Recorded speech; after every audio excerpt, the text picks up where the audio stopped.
Welcome to Cards of Insight, where we discuss all things tarot. And I'm Greg, and I live in London. Anna here, joining you all the way from sunny Brazil. Susan here. I'm here in Canada. And Pavlina, greetings from London, UK. And we are all tarot readers. Drawing blanks, yeah. I think that happens to everybody, right? Susan, Greg, I think we've all experienced that once, at least once in our reading experience. Yeah, brain freeze. Yeah, brain freeze, exactly. And I don't know, each of us, we have our ways of fixing it or not fixing it. Sometimes it works, sometimes it doesn't, but there are ways for you to circumvent that. What do you usually do, Susan? I'm curious. I think the first thing that comes to mind is I look at the card and I would say, okay, what does its traditional meaning there? And that's what I would even start if I'm with a client. I would basically say, okay, this card refers to blah, blah, blah. And I would then be looking to them to see if they can fill in possibilities of what, if I'm hitting the nail on the head, basically. And so I would be looking at them, and I may even just say, okay, let's just leave this card for now and go on to the other cards. If they really are not, if they're coming up with a blank themselves, like if it's a person and they're not thinking, if I'm describing a person's characteristics from the card and it draws a blank, I'll say, okay, let's just move on to the other cards and we'll come back to this one. And then in that, doing that, I may even start to, as I'm doing their other cards, start to get a more idea of what that card is about. At least I hope so. Yeah, usually you get more context when it helps you with the yeah. That's that card that doesn't make sense. Yeah. No, sorry. Do you think that could be as well because she asked the same question for the sixth time? Because every single time when I ask her, she will ask about this, her boyfriend, how it will go, because they split up a few times. Sometimes the deck is nasty. It gives you it gives you a kind of a cross answer. Say, I mean, I told you that 1,000 times. Are you what, dumb? So it happens. But well, in my experience, I never drew blanks like that. I mean, I drew nasty answers, or simply the same one over and over and over again. I mean, the cards won't change because you want them to be different. They're just what they are. And that's why you have to ask a different question. If it's the same, it's not, it's all like you're saying, Anna, that it will basically say, excuse me, but I've already answered this question. Yeah. And you have to know how to formulate your question, because your answer, if you formulate a vague question, you'll get a vague answer. You need to know exactly what you're looking for when you are in front of a reader. What is it really that you want to know? And this helps both. This helps the reader and the client, because I mean, you wouldn't go to the doctor and not explain, what's hurting on you. So it's the same thing with the readers. I mean, you have to give some context and know what you're looking for. So would that be the reader's fault that they've asked the vague question, or the customer or the client? Are they asking, they've said, well, this is the question I have, and you basically shuffle that question in and whatever. So whose fault would that be? Is it both of you, or the client, or yourself as a reader? Well, when the question was answered and we were asking about drawing blanks, and then if the client keeps asking the same question, I think maybe the cards could get pissed off and just not want to tell you. Or maybe the querent, the person asking the question, perhaps doesn't like the answer that they're going to get. But also, I don't like to answer a question with "it depends." But if I'm drawing a blank, and I'm going to say depends because sometimes I can get a blank where I'm more confused or not sure. And then there would be various reasons, like maybe the question was really bad because we focused on that earlier, because sometimes the question can be structured badly. The client could be lying, but sometimes I get like a complete blank where I just get nothing. It's like looking at Chinese writing. I'm like, oh, what the hell? So what I Yeah. normally do is I put the cards away and I relax and then I reshuffle. But what I'll do is I'll go and get up and I will do something like I'll make a cup of tea or coffee. I like coffee or a sandwich or just do something just for 5 minutes to take your mind off and then come back. And then I also find if I've been working a lot, sort of, because I work a lot in design. So when I'm thinking like that a lot, it takes me a few minutes to sort of unwind as well. Or yeah, but that's for me. That's personal for me. So those can be some causes for me personally. So for me as a remedy, I would just put the cards back, reshuffle them, and then maybe ask the question again or ask it differently. But I'll come back to it. I'll put all the cards away. Some people like to leave the cards out and come back. But me personally, I just close up the whole lot and try again. I personally take the photographs of the spread and then I keep it in my work it out later. and then I come back maybe next day and look at those cards again because sometimes, as you mentioned, we can focus on other things and we can't see it clearly. Mm-hmm. Yeah, I want to go back to what Susan asked, and I think that's important. It's the blame thing. Sometimes I don't think sometimes it has to do with, I think, lack of experience. If the sometimes you have those typical clients that come and say, "Well, tell me anything." The ones that are paying usually don't. But if you're doing free readings, you get that a lot. Oh, tell me anything. Tell me what the universe wants me to know. They don't really know. Sometimes they really don't know what they want to know, or sometimes they're not savvy on the art of asking questions. And I think if you have an experienced reader, you can help the person with that. You can kind of just rearrange the issues and say, so what you're actually asking me is this, okay? It's not making them ask what you want, but making them think about their issues and formulate a good question. But sometimes the reader also is not, experienced enough. It happens. I mean, if somebody's vague and says, "What's the universe going to tell me?" I mean, there could be a lot of things that you need to know. What's important? What's what are you going to prioritize? So yeah, you need to really dig for the questions. Yeah, extract the question from the client is really important because Yeah, so basically a bad question, you're going to get a bad reading and a bad interpretation. That's one of the reasons for the blanks. Okay. or like for my friend, I've already given my answer, so the clients will be speaking the same. What about? Go ahead. And it also makes a difference if you're doing, say, a free reading versus a paid reading. Yes. Because the paid reading, you definitely want to be successful for that client. And the free reading, well, if you're just getting this vague question on the universe, like, yeah, you can go with it, whatever, it's free. But I think that's what would disturb me more is if I drop a blank and I'm dealing with a paid client. Paid reading. That's where I would feel and I look at it, is it me that's nervous because I've put expectations on myself to answer? I would be like, that's where I feel, is it me or is it the client? Like I'd be looking at that card thinking, oh, okay, I'm really not getting anything here.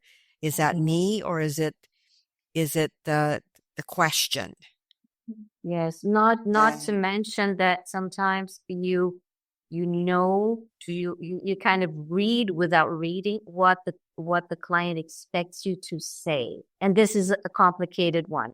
I mean, the person comes to you expecting a certain result, a certain outcome in the spread, and that's not really what you have. that can also add to the tension. But you don't draw blanks. That's a different issue. It's how to, present that to a person who will not accept that result. But that's different. Yeah.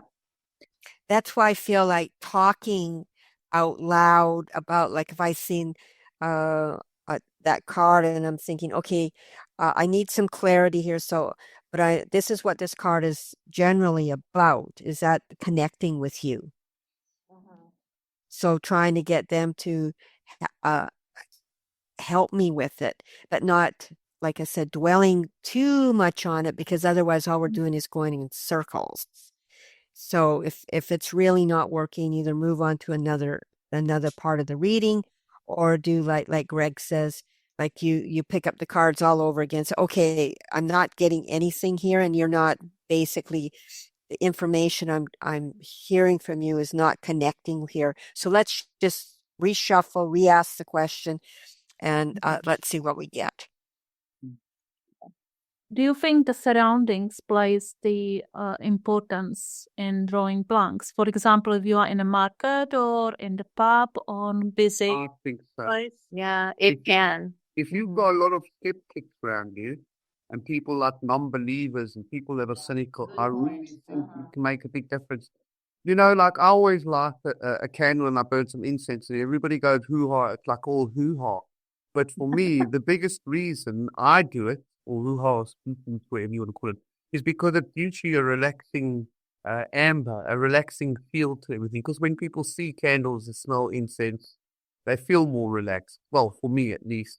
And it works. Because the candle sort of calms you down. And then, so that's the biggest reason I burn candles and incense. And the music will help as well. It might help you play maybe some soft background music. Meditation music is good. I know it sounds a bit naff, but study music and meditation music is really good as well. But that's right. If it's in your home environment and you control and you feel very relaxed and you know what will help you to relax. But I can understand that. Like if you're out in a pub or in a very noisy, like I've done readings, you do those readings in churches or whatever. So you've got everyone around you talking or people doing things, and it's very distracting.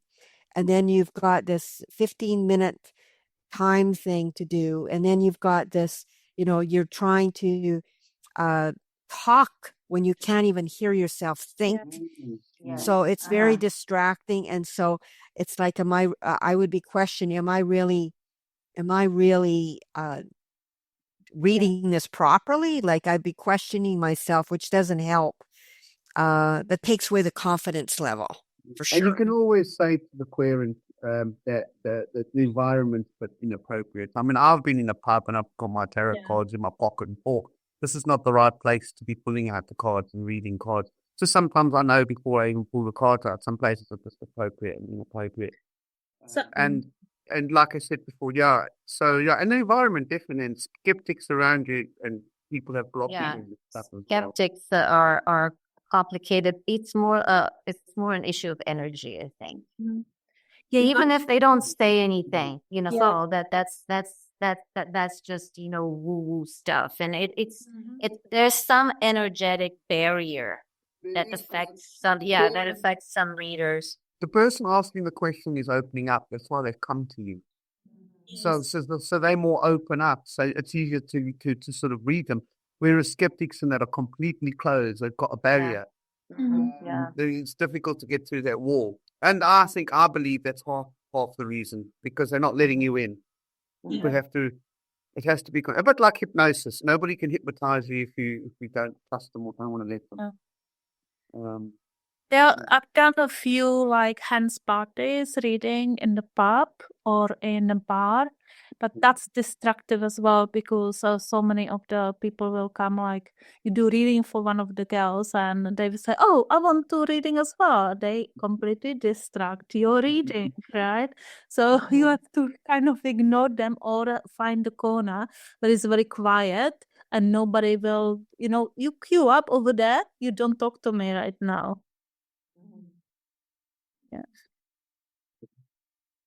Yeah, setting boundaries, and unfortunately, if it's a la carte, where you walk into a place, or if you go to someone's home and you haven't basically set up certain, okay, when I'm doing a reading, I need just you and me, and I don't need you letting Skippy in and out the door, or you don't necessarily have all, like the kids arrive from school, Oh, like all goodness. of these are going to be distractions.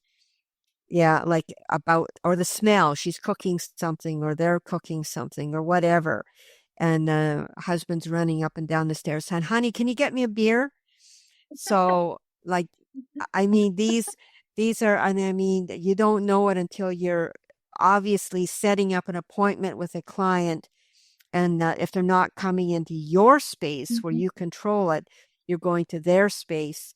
It's like if you haven't set, I mean, this comes from practice, right? To Yeah. know that, okay, if I'm going to go to a client's place, I have to know, okay, is there a separate room we can talk in? And and very limited distractions. And I mean, yeah, things will happen. We all know that. But if you don't set those parameters up, because then I know for sure I would probably freeze on more than one card. I would be like, I start to think something because all the energy's kind of disturbed because of the husband wanting a beer, whatever. And it's like, okay, you've just interrupted me telling her about her sister. And now I've got to deal with the husband, you getting up and going to the fridge and getting a beer. So the energy's gone. Yeah. So the Yeah. messaging gets wrong. Yeah. Yeah. But you know what you're talking about? I agree. Environments that are very loud are not conducive. But for example, in my case, if I go to a place that is too quiet, I get nervous. Yeah. I need some background noise, be it, the wind, be it birds or whatever. Because if it's too quiet, like in the library where you cannot even sneeze, that creates even extra tension. So I think I agree with you. Husband asking for beer is definitely a no-no. And also, this is not, it has nothing to do with drawing blanks, but, having a good reading is people intervening in the reading. For example, you're reading for somebody and say, oh, is this about such and such? Okay, can I sit and listen to, just people gathering to listen to what's going on. Some readers allow that. Some readers say, no, this is between me and someone else. I mean, you're not supposed to sit here and listen, right? Well, I've been lucky in the sense I read for a couple of friends, and it will be like one will ask me, they're the ones that are asking me the question, and the other one will take notes, and that's all they do is take notes. They silently sit there and they will take notes from what I'm saying. And that way it frees up the person if they're going to ask a question or whatever, that they don't have to be trying to write a note, but they're focused on what I'm saying to them. So that's where I found it's handy so there's minimal but it's an agreed upon uh, thing. So that's what I guess I'm saying is that if to help you and not having those situations where you can get brain freeze or then have to rethink, okay, what am I trying to say here to this person? And they get lost in the messaging. Yeah, and have them help you, not read, but interact. Many readers let the clients, just point at the card that talks to them more and say, well, how do you feel about this? I mean, let's exchange ideas on this particular card. It helps many readers. It works for many of them. So, but this is a personal Oh, way of doing things. I've had, like, I just recently had a reading with another reader, and she actually said to me, okay, like I think it was a high priest, and she says, what, I might have been the high priest. I'm trying to think exactly. Oh, I know what it was, a nine of pentacles. She says, what does the bird mean to you? So she was, I think, maybe clarifying what she was thinking the bird was, but she also was getting my input as to, there's a bird about freedom. Am I controlling it? So was giving her some insight into what was actually what actually was the card trying to say.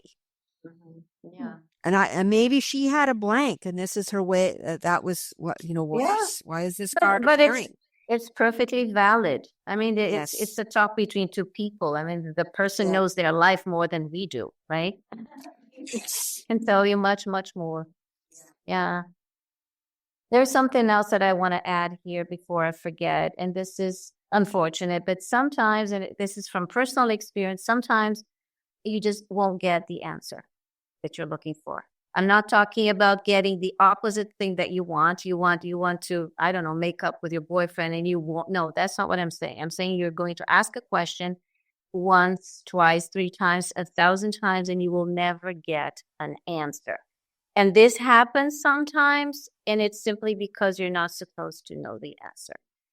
It's kind of frustrating for many people, especially professionals. I mean, they're expected to give you an answer, but you should take this almost as a spiritual protection because you're not ready for the answer. You're not ready to understand the answer or to deal with the answer or to do something with it. So it does happen sometimes. Some people might get a little bit defensive about the word, I'm not ready to know. Yeah, they And can. then They sometimes, can. Absolutely. But I read that sometimes, but I also think like maybe I'm not meant to know. So I could be ready, but maybe I'm not meant to know because there's actions and reactions, and maybe you're just not meant to know as well, which is different from not ready to know. You know, Has it happened to you, Greg? For something that you asked a million times and you would never get an answer? no, and I wasn't happy with the answer. I wasn't ready to know because I'm like, Oh, okay. see, Okay. it Much. says I'm not ready to know. That's why I want information so I can know. And I get a little bit defensive about that. And I think, but maybe I'm just not supposed to know. Yeah. It's sometimes you can miss the bus, and the bus driver was rude. He saw you coming and drove off because you weren't meant to get that bus. Simple, So Yeah. sort of a believer that sometimes you're just not meant to know things. Yeah.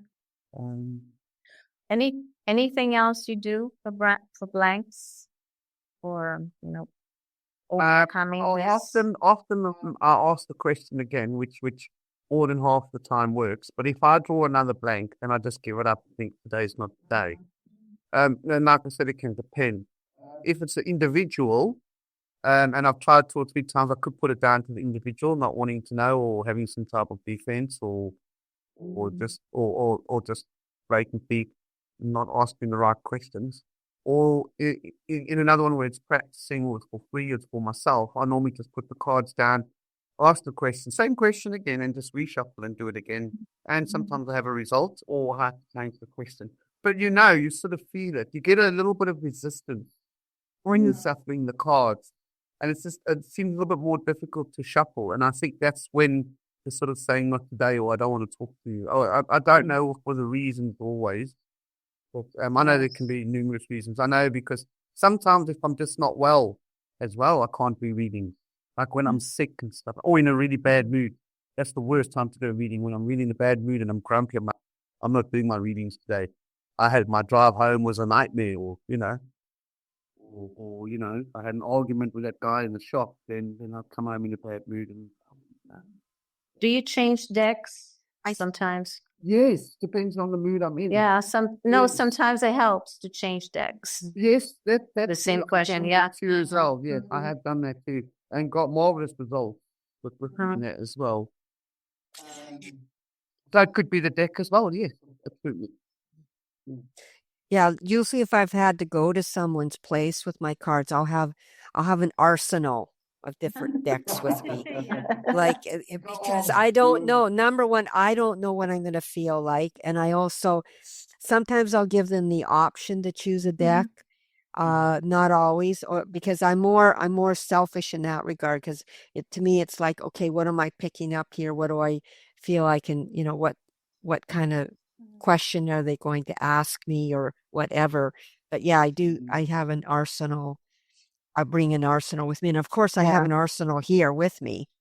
The other thing I think is that if a client, like if they're phoning or contacted me and they're very upset about something. They want an answer. They're desperate, but mentally they're not in the state. They're upset about something, and therefore they're not in the same mindset. Like if I have to tell them something, maybe it is they've just broke up with their boyfriend, or they've broken up with them, or a mother, something critical has gone on in their life, and I'm right up front. I'm feeling okay. I know that they want this reading and they think I can save them or tell them something, but what if I can't tell them something that's going to be good? Because I mean, we all know you can't control what's, you certainly don't want to be, you get the King of Swords or something falling out of the deck and they're thinking, my marriage is over kind of idea, but that's just it. If they're not in the frame of mind, and that could be the situation they're in, it could be their mental health at the time.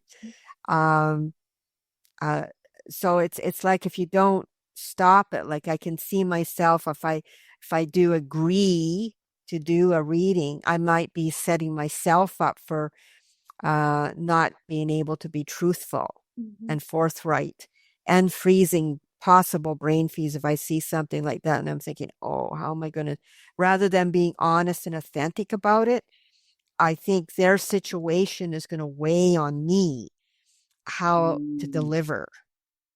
Because I won't be in that mindset. I won't, like, if they're really, really upset, and then if I decide to do a reading and I'm thinking, okay, what if I get something very negative showing up, even though in the end it could be really good, but how are they going to take this right now?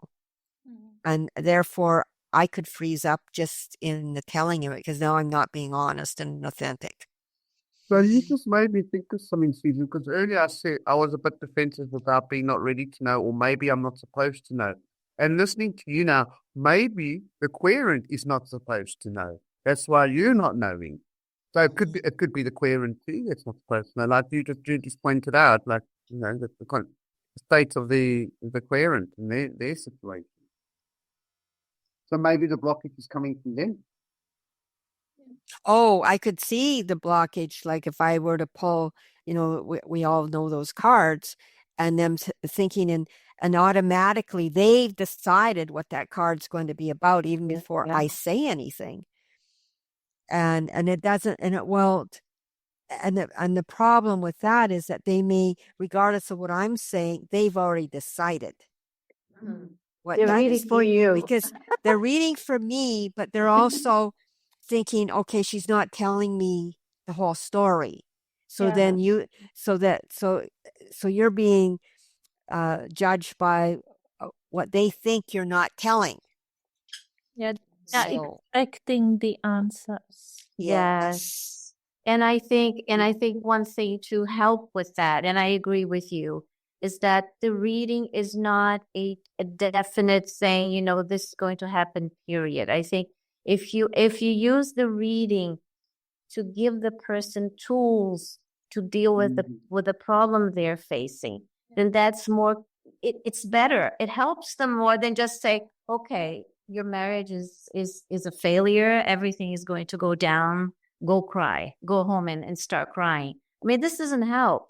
If this is the case, if it's actually going to help, how can you deal with this in the best possible way? What can you do for yourself? What can you do for your kids if you have kids? I mean, you could ask the cards that. And I think it's more on I don't know the word for the constructive, not really constructive. It's more Being practical, maybe being practical. Yes, using it as a tool more than just an oracle. This is it. It's done and finished, and go home and accept your fate. If people accept the cards as an indication of how to deal with things, then it would be easier to deliver bad news, I think. It would much, much easier. We have to cover that in another podcast. Yes. It's my favorite. I think 2 decks for that reason, and we'll explain that. We'll talk about that. Yeah, I always have as well 2 decks with me. Yeah. I remember, Greg, do you remember when we did readings in the pub together? And I remember it was my first public appearance. And I literally was so anxious, I pulled the cards, shuffled the deck. I was like nervous inside. I was like, yes, I'm connecting my deck. I do understand that nervousness of seeing the blank cards before I refold my cards again. I look at them again. Okay, yes, it's okay. They speak to me. But the first one, I thought it's blank cards. Like, no answer, I can't give it to you. But then I saw it after a while. It's about focus, right? Yeah. Yeah. Okay. And Some experience, sometimes, practice. like sometimes, if I shuffle a lot and make myself really relaxed, then you can draw a card and do a nice reading. But sometimes I go, what does it mean? Just quickly pull one out of the bam. It's the right answer. So Oh, you know what? Sometimes, Greg, this is after some time, after you're used to your cards, to the reading, to the meanings. Sometimes while shuffling, you get the answer. yes, I like You it when don't that even happens. need to draw the cards. You know the answer just by shuffling. You know what I love the most is the confirmation when the card comes down and it confirms what you were thinking. You already knew the answer, and then the card put down says the answer you were thinking. And that's more like a confirmation, and I love it when that happens. That's sort of the opposite of a blank, isn't it? Yeah. By the way, from personal experience, sometimes, for me at least, when I'm shuffling and the cards don't want to shuffle, they just don't want to shuffle. It means that the querent doesn't want to know the answer or is afraid of knowing the answer. So don't give it to me. Don't respond to what I'm asking. So yeah, there are ways of getting to know your deck more. So if you put it in summary, so what's your recommendation when you see blanks first? For me, I will just either reshuffle the deck or take a 5-minute break, make a sandwich or something, and then come back and do it again, right? Or change your deck or change the question. But after a few times you get a blank, you will sort of know, like, just give it up today. Don't do it. You will actually know. You just know. And then you draw another card and you just think, I'm getting nothing today.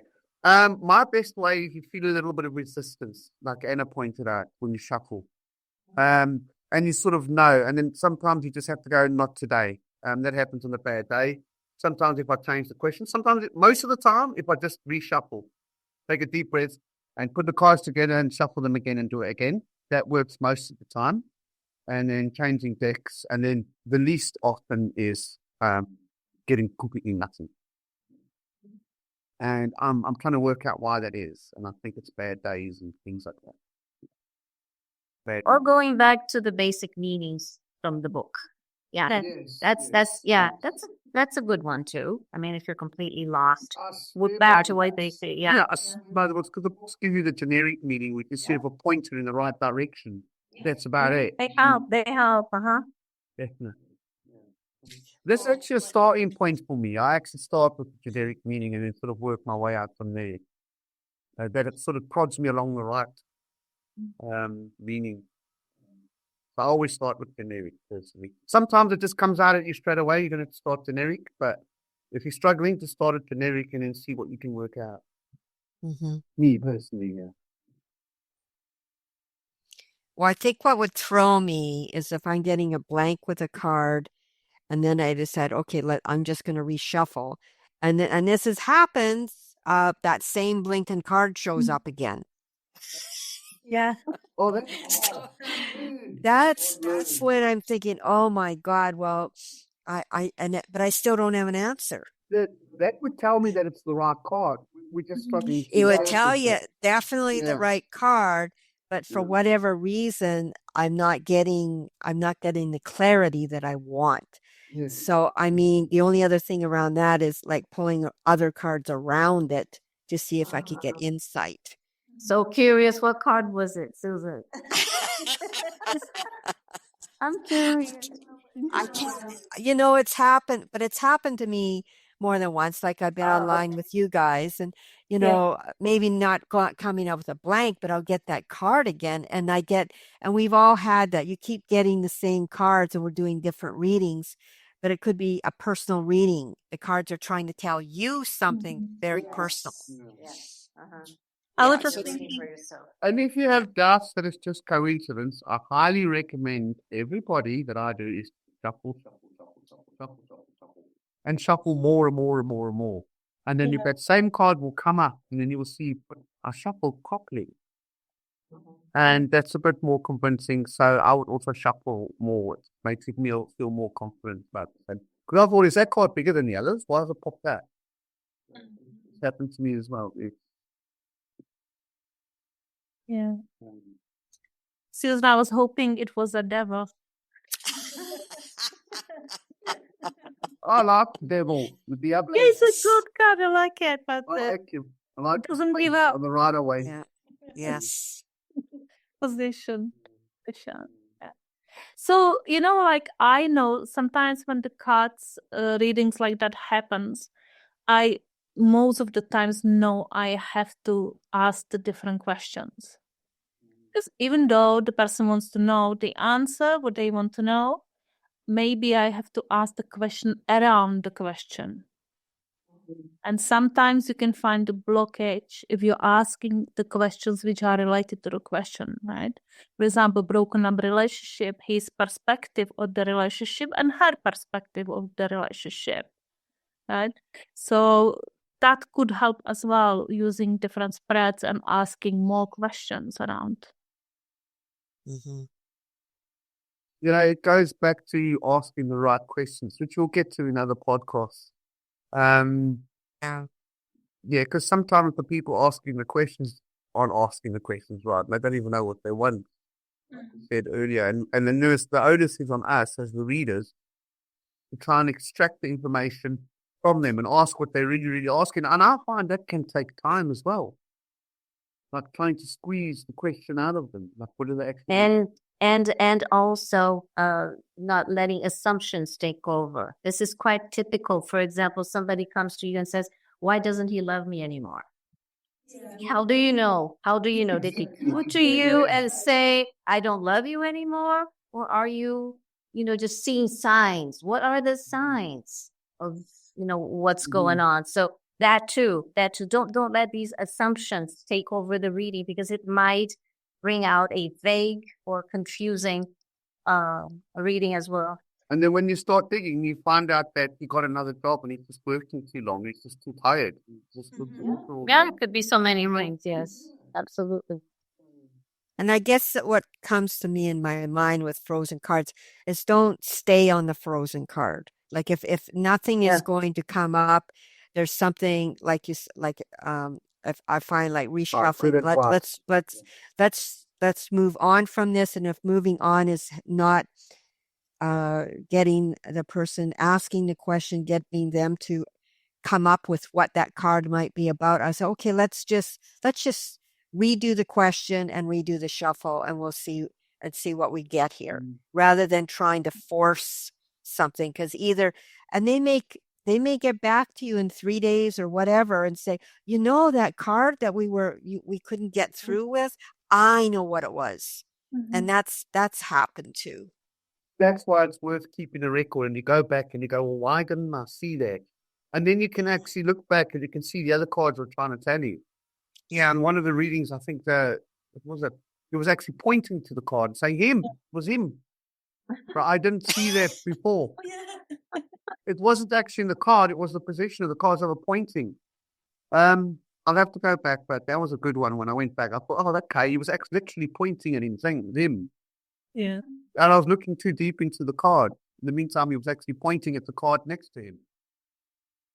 It was very simple and black and white. Yeah. So, I think you have to relax a lot as well. You need to be really relaxed and not too overthinking, because I have a habit of overthinking things. Yeah, everybody tends to overthink. Yeah. Yeah, sympathy think. So anything else to it? No. Covered. Yeah. If there are questions, I mean, Yes, and when I said him, I mentioned an analogy. It was something saying him. So he was either facing his direction or running towards him. But once you knew the answer, you could see, but look, he's saying he's going in that direction. That's what I mean by that. I mean, you're not going to find a card where he's pointing. But, oh, find that card there, it'd be nice to know about it. Yeah. And So yeah, so I think we covered this topic, right, guys? What do you think? Yeah. yeah. See you later then. Okay, thanks. See you guys. Bye bye. Yes, bye-bye, everyone. Thank you for listening. Please like, subscribe, and follow us. And feel free to leave a comment.